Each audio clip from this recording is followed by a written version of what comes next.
India, তারা কিনা আমাদের বাংলাদেশ দখল করতে চায়। তো ওই দেশে থেকে আমাদের দেশকে এটা কেমন কথা রে ভাই?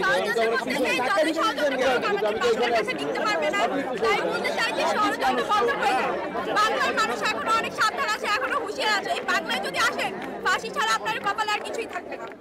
আচ্ছা, 2024 সালে আমাদের অনেক ভাই রক্তের বিনিময়ে এই দেশটাকে পেয়েছে। এইটাকে ওরাকে আসলেই কিছু দুষ্কৃতি চক্র আছে, তারা আসলে মানে কিছু মনে করতেছে না যে কিছু হয় নাই। এরা হচ্ছে ওই ফ্যাসিস্টের পাচাটারা, যারা কিনা হাজারো রক্তের পর মানুষের কথা মনে করে না। আর যদি আবার কিছু ওরা নিশ্চয়ই আবার আসবে, আবার মানুষকে খুন করতে একটু দ্বিধাবোধ করবে না।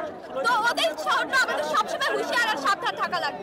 আচ্ছা, কালকে আমরা একটা ভিডিও দেখছি মুক্তিযোদ্ধা, উনি একজন মুক্তিযোদ্ধা, উনি বলছে কি এমন হয়েছে যে আওয়ামী লীগ এই দেশে ফুল দিতে পারবে না। উনি তো মুক্তিযুদ্ধের চেতনাই ধারণ করে না। কি এমন হয়েছে? আমিও তো বলি সেও তাহলে আওয়ামী লীগের দোষক, কারণ সে যদি এই কথা বলে থাকে, কারণ তার মধ্যে বিন্দু মাত্র মায়া নাই, তার জন্য সেই কথাটা বলছে। তাহলে তার কখনোই মুখ কেটে যাবে এই কথাটা বলতে, যখন কিনা হাজারো মানুষ রক্তে প্রাণ দিয়েছে।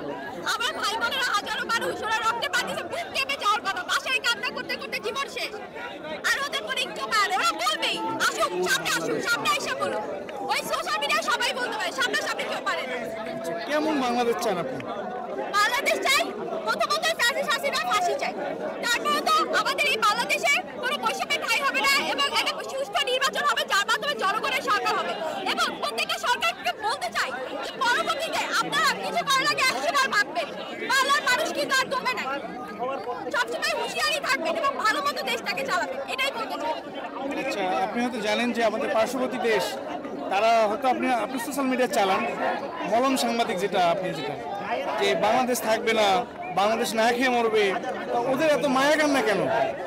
ওদের মায়া কান্না কেন এটা আর কিভাবে বলবো বলেন? ওই যে ওদের দুটো আমাদের নারীকে দেশে পাঠাবে, নারীকে তো দেশে না পাঠালে ওরা তো আর শান্তি পাচ্ছে না, এর জন্যই ওদের মায়া কান্না। এখন আমাদের উচিত এই দেশের সাংবাদিকদের সবচেয়ে ভালো হওয়া, ওদের বিরুদ্ধে আপনারা প্রতিরোধ করে তুলুন, তাইলেই হবে এই দেশ সুন্দর একটা দেশ। তাহলে আমরা প্রশ্ন করি, তাহলে আপনি ওদেরকে সুস্থ হওয়ার জন্য কি পরামর্শ দেবেন? সুস্থ হওয়ার জন্য পরামর্শ দিব, তারা আমাদের পার্শ্ববর্তী দেশ, আমাদের সম্পর্কে তাদের সম্পর্ক ভালো হওয়া উচিত। আপনারা ভালো একটি সম্পর্ক করুন, শত্রুর পথে যাইয়েন না, অবস্থা খারাপ হয়ে যাবে। শত্রুর পথে যাইয়েন না, ভালো সম্পর্ক গান দিবেন না। আচ্ছা, আর একটা প্রশ্ন বলি, এমন একটা দেশ আছে যেখানে বাড়ি আছে টয়লেট নাই, নাম কি জানেন? এমন একটা দেশ আছে বাড়ি আর টয়লেট নাই, বাড়ি আছে টয়লেট নাই, নদী আছে মাছ নাই। কোন দেশ? ইন্ডিয়া, তারা কিনা আমাদের বাংলাদেশ দখল করতে চায়। আসুক, দেখুন বাংলাদেশে তাদের বাড়িতে টয়লেট নাই, তারা দেশ কি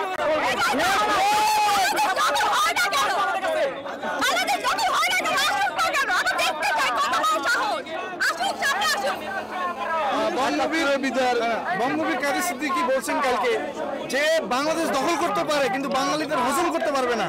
বাঙালিরা উল্টায় তাদের ভারতকে একসময় শাসন করবে। আপনার কি মনে হয়? বাংলাদেশ কি ছোট মনে করেন?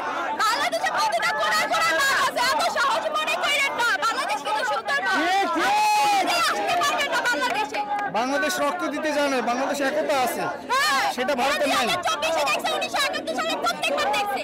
যদি ওরা এরকম করে সামনে আরো দেখবে বাংলাদেশ কত রক্ত দিতে জানে। ভারত চীনের সঙ্গে পারে নাই, পাকিস্তানের সঙ্গে পারে নাই, বাংলাদেশের সাথে কিভাবে পারবে? বাংলাদেশের মানুষের মধ্যে জোর আছে, যারা ভারতে বিন্দু মাত্র নাই। মানুষের এক একটা সাহস দেখেন, তারা বাঘের মতো লড়তে জানে। আচ্ছা, সর্বশেষ ডক্টর ইউনূস স্যারের সময়ে কেমন বাংলাদেশ চলছে? আপনার কি মনে হয়, ভালো আছেন না খারাপ আছেন? সেটা হচ্ছে যে ভালোই হচ্ছে, আরো কাজ বাড়ানো উচিত তার, কিন্তু আমি তাকে সমর্থন করি, কারণ ওই জায়গায় একটা পদে বসে থাকা মানে অনেক বড় কিছু, এটা এত সহজ ব্যাপার না। তো তাকে আশ্বাস দেয় যে আরো ভালো করুক, আরো আগাতে হবে। দেশে একটা সুষ্ঠু নির্বাচন দরকার অনেক দ্রুতই। ওকে, থ্যাংক ইউ সো মাচ। সরকার গেলে পরে আছে এই দিনে, আছে এই দিনে, সরকার গেলে পরে আছে এই দিনে, আছে এই দিনে, সরকার গেলে পরে আছে এই দিনে, সরকার গেলে পরে